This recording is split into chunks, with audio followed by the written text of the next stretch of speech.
헐크 호우겐과 더 락. 좌안 시이나를 보면서 머릿속에 떠오른 영화. 라악기 바알보아 파트 4 음성 출처 클로바 더빙. 이 콘텐츠의 음성 더빙의 출처는 클로바 더빙입니다. 헐크 호우겐과 더 락. 좌안 시이나를 보면서 머릿속에 떠오른 영화. 라악기 바알보아 파트 4. 지난 20세기 WWE 프로레슬링을 상징하는 최고의 슈퍼스타가 헐크 호우겐이라는 사실을 부인할 사람은 아마도 거의 없을 것입니다. 그리고 21세기에 접어들면서 헐크 호우겐의 후계자로 거론되며 각광받았던 대표적인 두 선수가 바로 더 락과 좌안 시이나였습니다. 2011년에서 2013년에 3년에 걸친 WWE 레슬매니아 27에서 29에 이르기까지 더 락과 좌안 시이나로 대표되는 두 슈퍼스타의 세대 간 격돌은 근래 WWE 프로레슬링을 뜨겁게 달군 최대의 핫 이슈였습니다.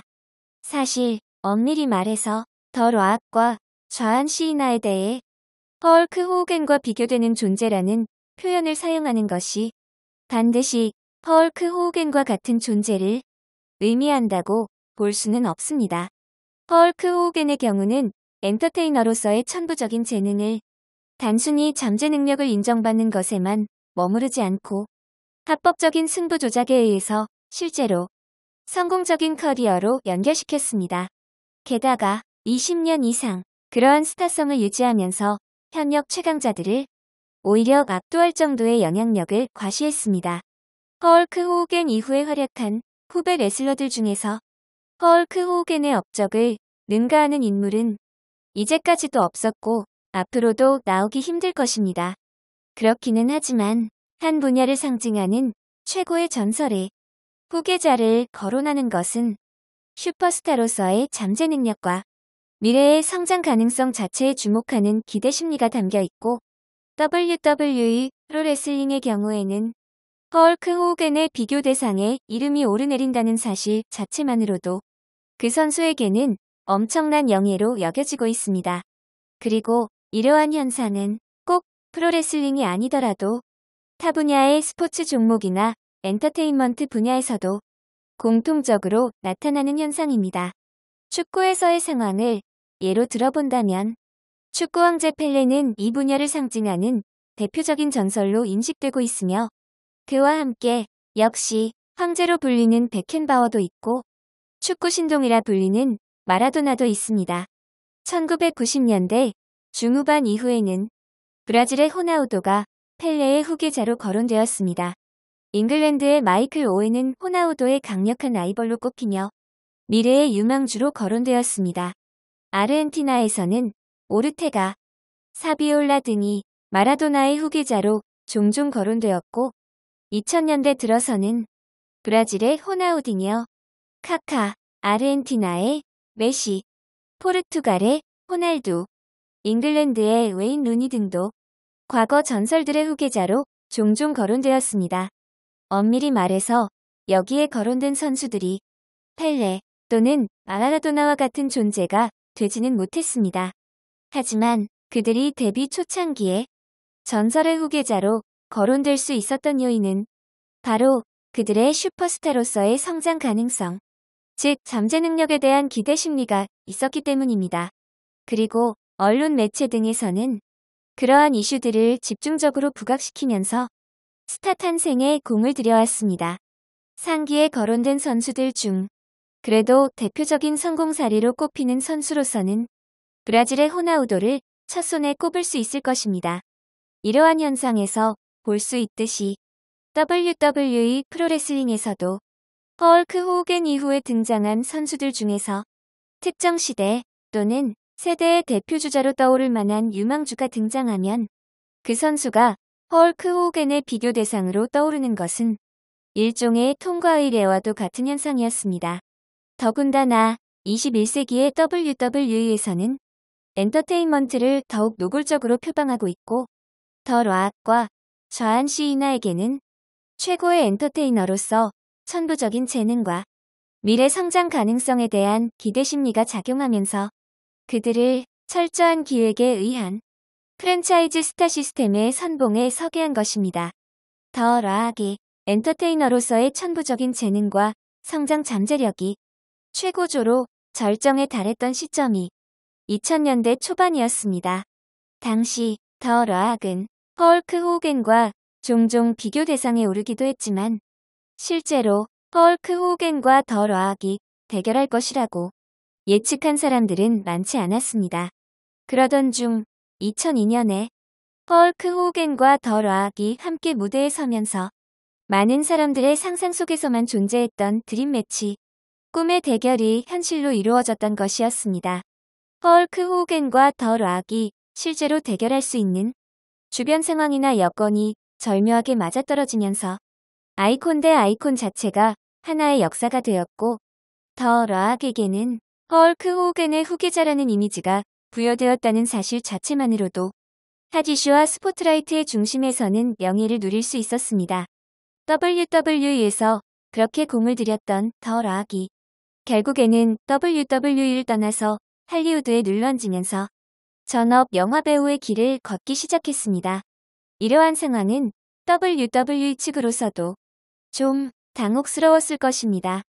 당초 더 라학의 할리우드 진출을 지원한 것은 그의 엔터테이너로서의 천부적인 재능과 스타로서의 성장 잠재력에 주목했기 때문이었고, WWE 프로레슬링의 인지도와 홍보 효과를 대외적으로 확산시키면서 WWE의 잠재적인 고객층을 확산시키려는, 즉 외연 확장의 목적이 있었기 때문이었습니다. 그런데 더 라학은 그러한 엔터테이너로서의 재능과 슈퍼스타로서의 성장 잠재력을 WWE 프로레슬링을 위해서도 어느 정도 발휘하기는 했지만 WWE에만 모든 것을 올인하지는 않았고, 자신의 재능을 영화배우로서의 커리어를 위해서 상당 부분 쏟아부었던 것입니다. 결과적으로 더 라학이 엔터테이너로서의 천부적 재능과 성장 잠재력만큼은 헐크 호겐에 필적하거나 심지어는 능가할 정도로 기대감을 모았지만, 오히려 재능이 너무 뛰어나서 프로레슬링 하나만으로는 만족하지 못하고 영화배우라는 새로운 분야로 전업하게 되는 요인이 되었습니다. WWE로서는 그야말로 최고의 잠재력을 가진 유망주를 타보냐 할리우드에 내준 것이나 다름없는 상황이 되었습니다. 이제 더 라학이 떠난 WWE에서는 대체 주자의 발굴이 시급한 과제로 떠올랐습니다. 그리고 약 2~3년가량의 과도기와 시행착오를 거친 끝에 2005년 이후부터는 좌한 시이나라는 새로운 슈퍼스타의 시대가 열렸습니다. 더 라학이 떠난 WWE 현역 선수단에 소속된 선수 중 흥행카드로서의 경쟁력이나 상품성 등에서 동시대 경쟁자들을 압도하며 두각을 나타낸 선수가 좌한 시이나였습니다. 게다가 좌한 시이나는 프로레슬러 겸 영화배우로서 더 라학이 걸었던 길을 뒤따르며 WWE 프로레슬링 고객층의 외연 확대와 홍보 효과에도 상당 부분 기여했습니다. 좌한 시이나는 2006년 무렵부터 이전 시대의 간판 스타였던 더 라학의 비교 대상으로 거론되기 시작했습니다. 2007년 이후부터는 더 라학의 커리어를 월등히 뛰어넘는 성적을 올리면서 헐크 호겐 이후 20년 만이 1인 독주 시대를 열었습니다. 이때부터 좌한 시이나는 새로운 헐크 호겐의 후계자로 거론되기 시작했습니다. 헐크 호겐과 더 라학, 좌한 시이나가 모두 프로레슬러 겸 영화배우의 길을 걷기는 했지만 더 라학의 경우는 할리우드 무비스타로서의 성공이 가장 두각을 나타낸 케이스였습니다. 그에 비해서 헐크 호겐과 좌한 시이나는 영화배우로서도 어느 정도의 활약이 있기는 했지만 프로레슬링 선수로서의 활동에 좀 더 무게 중심을 두면서 타의 추종을 불허하는 성적으로 금자탑을 쌓았습니다. 더 라학과 좌한 시이나의 엔터테이너로서의 천부적 재능과 슈퍼스타로서의 성장 잠재력을 놓고 비교했을 때 특별히 어느 한쪽의 일방적인 우위라고 정해 내리기에는 두 선수 각자가 나름대로의 차별화된 장점과 개성을 지니고 있습니다. 그렇기는 하지만 그래도 굳이 두 선수만을 놓고 직접적으로 비교를 한다면 엔터테이너로서의 재능, 슈퍼스타로서의 성장 잠재력이라는 측면에서는 더 라악이 상대적으로 우위에 있고 프로레슬링 선수로서 이룩한 성적에서는 좌안 시이나가 상대적으로 우위에 있다고 설명하는 것이 적합할 것 같습니다. 2000년대 초반에 더 라악이 전성기를 누렸던 시절에는 당시의 미국 프로레슬링 업계가 전반적으로 호황을 누렸고 WWF뿐만 아니라 경쟁 단체였던 WCW도 멸망하기 직전까지는 호황을 누리고 있었습니다. 그 시절에는 WWF에서 활동하던 더 라악, 스톤 콜드 스티브 어스틴, 트리플 H가 모두 TV 시청률이나 관중 동원 능력 등에서 호황을 누렸었고 경쟁 단체인 WCW의 골드버그도 TV 시청률이나 관중 동원 능력 등에서 준수한 성적을 올리고 있었습니다. 업계 전반에 걸쳐서 호황이 지속되는 가운데 더 라악은 최고 시청률과 순간 시청률 기록을 달성하며 그 중에서도 가장 돋보이는 흥행카드로서 각광받았습니다. 2000년대 중후반에 좌안 시이나가 전성기를 누렸던 시절에는 상황이 좀 달라졌습니다. 미국 프로레슬링 업계 자체가 전반적으로 침체기를 맞이했지만 그 가운데서 좌안 시이나라는 특정 선수가 동시대의 라이벌로 활동한 선수들에 비해서 압도적인 비교 우위를 확보하며 최고의 흥행카드로 각광받았습니다. 또한 미국 프로레슬링의 국내 시장은 침체된 반면에 해외 시장 개척은 그 어느 때보다 활발하게 이루어지며 활로를 모색하던 시절이었고 그러한 흐름의 선봉에 위치한 슈퍼스타가 좌안 시이나였습니다. 여기에 대해서도 타 분야의 비유를 통해서 좀 더 이해하기 쉽도록 부연 설명을 덧붙여 보겠습니다.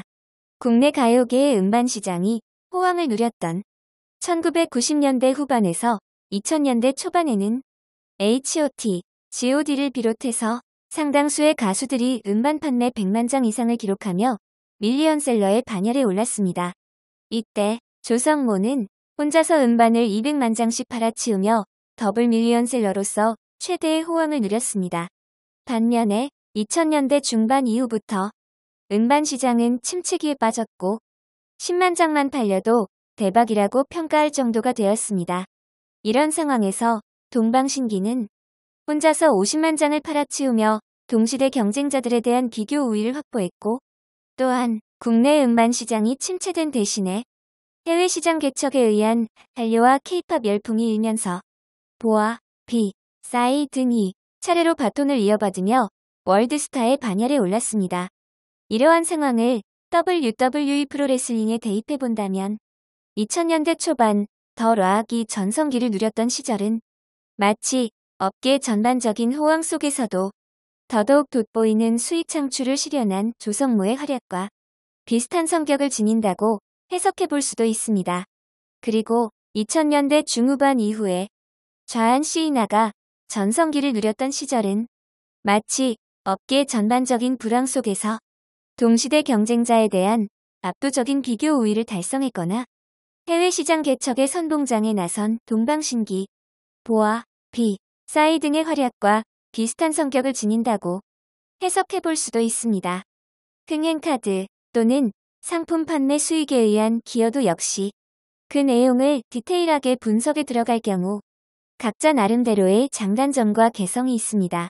실제 경기장에서의 관중 동원 능력과 TV 시청률도 중요하지만 그 외의 부가적인 지표들을 통해서 수익 창출에 얼마나 기여했는가를 따져볼 수도 있습니다.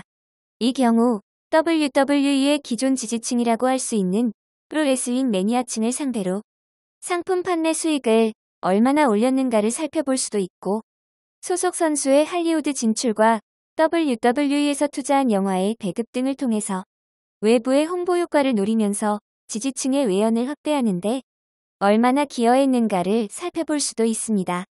동시대의 경쟁자 관계였던 더 라악과 스톤 콜드 스티브 어스틴 두 선수를 놓고 비교할 경우에는 그러한 각자의 특성이 좀 더 확연히 대비되는 측면이 있습니다. 스톤 콜드의 경우에는 상당수의 충성도 높은 고정 지지층을 확보하고 있었고 기존의 프로레슬링 매니아층을 대상으로 한 온라인 샵존 티셔츠 판매량에서 특히 강세를 보였습니다. 더 러악의 경우에는 고정 지지층이나 매니아층의 충성도는 다소 약한 편이었지만 그 대신 좀 더 대중적 인지도와 홍보 효과에서 강세를 보였고 할리우드 진출을 통해서 미이라2, 스콜피온 킹에 출연하며 지지층의 외연 확대에서 좀 더 높은 기여도를 보였습니다. 더 러악과 좌안 시이나를 비교할 경우에는 좀 다른 양상을 띠고 있습니다. 좌안 시이나의 경우에는 더 러악처럼 프로레슬러 겸 영화배우의 길을 추구했으면서도 어느 한쪽에서 특출나게 강세를 보이기보다는 양쪽에서 골고루 일정한 기여도를 보였습니다. 좌안 시이나의 지지층을 매니아층이라고 규정하기에는 다소 애매한 측면이 있지만 아무튼 어린이 위주의 팬덤은 좌안 시이나의 충성도 높은 고정 지지층으로서의 역할을 하고 있고 실제로 좌안 시이나는 온라인 샵존 티셔츠 판매량에서는 스톤 콜드에 이어서 역대 2위에 올랐습니다. 그리고 좌안 시이나가 출연한 영화 더 마리는 더 러악이 출연한 영화들처럼 초대박까지는 아니었지만 그래도 중박 이상의 실적을 올리면서 나름의 짭짤한 수익을 올리는데 기여했습니다. 즉, 덮어놓고 누구누구의 상품성이 더 좋다, 나쁘다의 차원으로 이야기할 성질의 문제라기보다는 각자가 나름대로의 개성이 있고 부문별로 좀 더 높은 기여도를 보이는 부분이 있는가 하면 그렇지 않은 부분도 있는 것입니다. 그래도 엔터테이너로서의 천부적인 재능과 슈퍼스타가 되기 위한 성장 잠재력 등을 놓고 더 러악과 좌안 시이나의 우열을 구태여 비교하려 한다면 일단은 더 러악의 재능과 잠재 능력에 좀 더 높은 점수를 줘야 할 것 같습니다. 왜냐하면 더 러악은 프로레슬링 선수 시절에도 최고의 엔터테이너라는 찬사를 받으며 WWE에서 최대의 흥행카드로서 수익 창출에 기여하고 대외적인 홍보에 최선봉에 서기도 했지만 할리우드에 진출해서 영화배우로서도 상당한 명성을 쌓으며 그야말로 엔터테이너 자체로서도 상당한 명성을 쌓은 인물이 되었기 때문입니다. 게다가 WWE 프로레슬링에서 무려 7년의 공백 기간이 있었음에도 불구하고 여전히 팬들의 지지와 환호를 이끌어내는 능력에서 현역 간판 스타들을 압도하는 인기를 누렸습니다.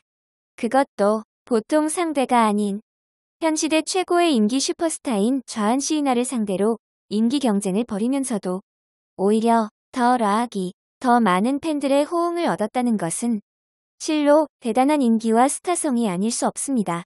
그렇기는 하지만 그러한 슈퍼스타로서의 잠재력과 엔터테이너적 재능을 실제로 프로레슬링 선수로서의 성적으로 연결시키는 데 있어서만큼은 후배인 좌안 시이나가 이미 선배인 더 러악이 달성한 성적을 월등히 뛰어넘은 상황입니다. 이는 마치 토끼와 거북이의 경주에 비유할 수도 있습니다. 달리기에 있어서의 재능은 토끼가 거북이보다 월등히 앞서지만 토끼가 잠을 자는 사이 거북이는 꾸준히 자신의 길을 간 끝에 토끼를 추월해서 경주에서 승리할 수 있었습니다. 마찬가지로 WWE 프로레슬링에서도 더 러악이 인기나 성장 잠재력에서는 좀 더 뛰어난 재능을 보유하고 있었지만 더 러악이 레슬링을 무려 7년이나 쉬는 동안 좌안 시이나가 꾸준히 선수 생활을 유지하면서 착실하게 성적을 올려서 더 러악에 비해서 월등히 앞서는 성적을 올릴 수 있었던 것입니다. 다만 이러한 비유를 사용함에 있어서 조심해야 할 부분이 있습니다. 본래 토끼와 거북이의 경주는 교훈을 주기 위해 만들어진 우화이고 토끼의 게으름을 조롱하면서 거북이의 부지런함을 칭송하는 내용의 우화입니다. 그렇지만 더 러악과 좌안 시이나의 경쟁 구도를 어느 한쪽이 게으름을 피운 것으로 해석할 수는 없는 노릇입니다. 더 러악의 경우는 워낙에 엔터테이너로서의 재능이 출중하고 스타로서의 성장 잠재력도 뛰어난 선수이다 보니까 프로레슬링이라는 특정 종목에서의 성공만으로 만족하지 못하고 영화배우라는 새로운 직업에 도전해서 거기에서도 나름의 성공적인 경력을 쌓았습니다. 좌안 시이나의 경우는 그러한 엔터테이너로서의 재능과 스타로서의 성장 잠재력을 자신이 몸담고 있는 프로레슬링에 온전히 쏟아부으면서 경쟁자들을 월등히 압도하는 성적을 올릴 수 있었습니다. 더 라악과 좌한 시이나의 행보를 놓고 어느 한쪽이 바람직하다거나 바람직하지 못하다는 식으로 단정 지을 수는 없습니다. 더 라악은 자신의 출중한 재능을 WWE 프로레슬러로서의 성공을 위해서도 적절히 사용했고, 그러면서도 할리우드 영화배우로서의 성공을 위해서도 적절히 사용하면서 만능 엔터테이너 자체로서도 명성을 얻었습니다. 즉, 자신의 재능을 다방면에 쏟아부으며 성공적인 인생을 살고 있는 것입니다. 그리고 좌한 시이나의 경우에는 레슬러 겸 영화배우로서의 도전에 나선 것은 마찬가지이지만 WWE 프로레슬러로서의 성공을 위해서 자신의 재능을 거의 모두 쏟아부었고 자신이 몸담고 있는 분야의 종목에서 근면 성실하게 활동하면서 이 분야에서 최고의 선수로서 역시 성공적인 인생을 살고 있는 것입니다. 아무튼 더 라악과 좌한 시이나의 세대 간 격돌에서의 관전 포인트라 하면 역시 프로레슬러 겸 영화배우이자 만능 엔터테이너라는 공통점을 지녔으면서도 각자 나름의 개성이 뚜렷하고 서로 다른 행보를 보이는 두 선수의 대결이라는 점을 주목할 수 있을 것입니다. 그리고 더 라악은 누구보다도 천부적인 재능이 돋보이는 슈퍼스타이지만 WWE 프로레슬링에서는 무려 7년의 공백기를 가졌고 반면에 좌한 시이나는 누구보다도 근면 성실성이 돋보이는 슈퍼스타이고 WWE 프로레슬링에서는 무려 7년간 자신의 1인 독주 시대를 구축하고 있었습니다. 이러한 두 선수의 세대 간 격돌이 어떠한 양상으로 진행될 것인가가 핵심적인 관전 포인트라 할 수 있을 것입니다. 그리고 더 라악과 좌한 시이나는 모두 오늘날 엔터테인먼트를 좀 더 공격적으로 표방하고 있는 WWE가 추구하고 있는 슈퍼스타의 표본과도 같은 선수들이라 할 수 있습니다. 더 라악이야말로 WWE에서 원하는 만능 엔터테이너로서의 이상형에 가까운 선수라 할 수 있고 좌한 시이나야말로 WWE에서 간판 프랜차이즈 스타를 선택할 때 현실적으로 영순위로 택할 수밖에 없는 선수로서의 면모도 지니고 있습니다. 만약에 더 라악과 같은 만능 엔터테이너로서의 천부적인 재능을 가진 슈퍼스타가 자신의 모든 재능을 WWE를 위해서 쏟아부으면서 올인을 한다면 WWE에서는 그야말로 더 바랄 것이 없는 금상첨화일 것입니다. 그렇지만 더 라악은 재능이 너무 출중해서 WWE에 머무는 것으로만 만족하지 못하고 할리우드라는 타 분야에 뛰어난 인재를 내줘야만 했습니다. 그렇기 때문에 WWE의 입장에서는 더 라악이 자신들이 추구하는 슈퍼스타로서 이상형이면서도 그러한 천재적인 재능을 온전하게 100% 활용하는 것이 불가능하다는 현실의 벽에 부딪히고 있는 것입니다.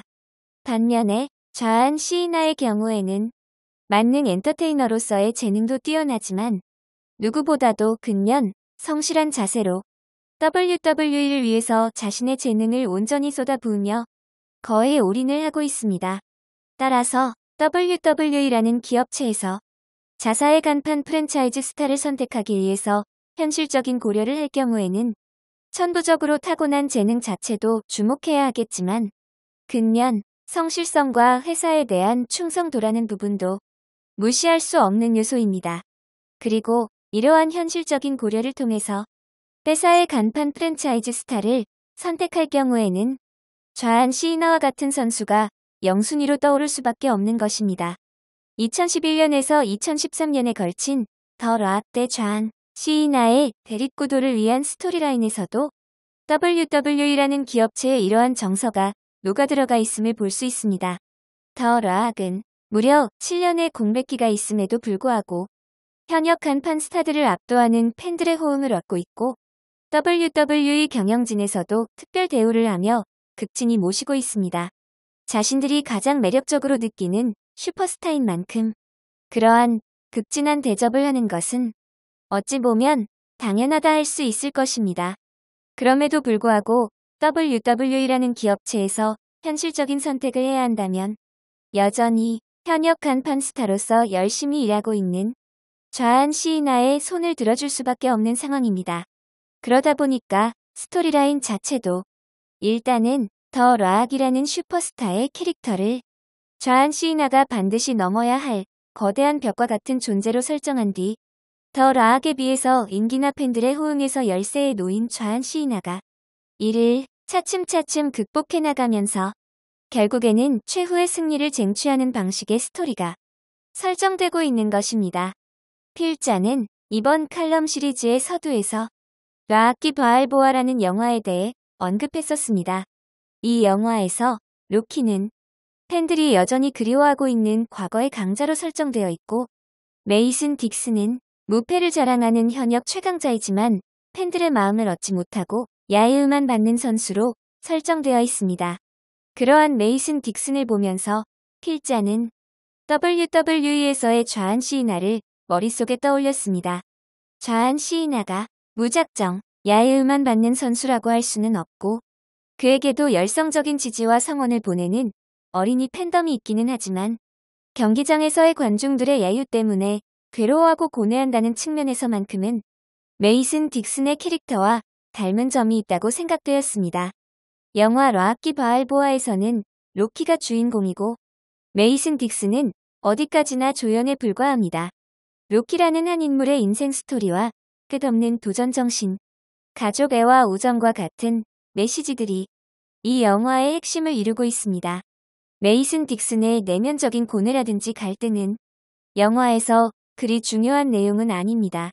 그리고 영화의 결말 부분에서는 로키와 메이슨 딕슨이 명승부를 펼치는 과정에서 서로에게 존경심을 느끼게 되고 최종적인 경기 결과에서는 메이슨 딕슨이 판정승을 거둡니다. 메이슨 딕슨은 이때 처음으로 팬들의 진심 어린 격려가 담긴 박수를 받습니다. 그리고 카메라의 포커스는 다시 주인공인 로키에게로 이동합니다. 로키는 박수받는 패자로서 그 누구보다도 당당하고 영웅적인 패자의 면모를 보이며 관중들의 기립박수를 받으며 퇴장합니다. 여기서 필자는 한번 이런 생각을 해봤습니다. 만약 라악기 바알보아의 번외편 내지는 외전을 제작해서 메이슨 딕슨을 주인공으로 해서 그의 내면적인 고뇌와 갈등에 포커스를 맞추고 이를 극복해 나가는 내용의 스토리라인을 구성해서 영화 한 편을 만들면 어떻게 될까? 아마도 그 내용은 최근 WWE에서 좌안 시이나를 주인공으로 내세워서 진행되어 오고 있는 라이즈 어버브 헤이트 증오를 딛고 일어서다와 거의 흡사한 형태의 스토리라인이 만들어지지 않을까 하는 생각이 필자의 머릿속에 떠올랐습니다. 파트 5에서 계속 출처 대부분의 정보는 야후 위키피디아에서 가장 많은 부분을 의존했으며 그 외에도 PWHF 명예의 전당 홈페이지, 프로페셔널 레슬링 온라인 뮤지엄, 최승모의 레슬링 홈페이지, 레슬뱅크.com, 레슬매니아.com 등에서 얻은 정보들을 참고했습니다. 원문 작성자, 존 시네이션, 존 시네이션 개인 블로그 연재. 원문 작성 날짜, 2013년 11월 25일. 음성 출처, 클로바 더빙. 이 콘텐츠의 음성 더빙의 출처는 클로바 더빙입니다.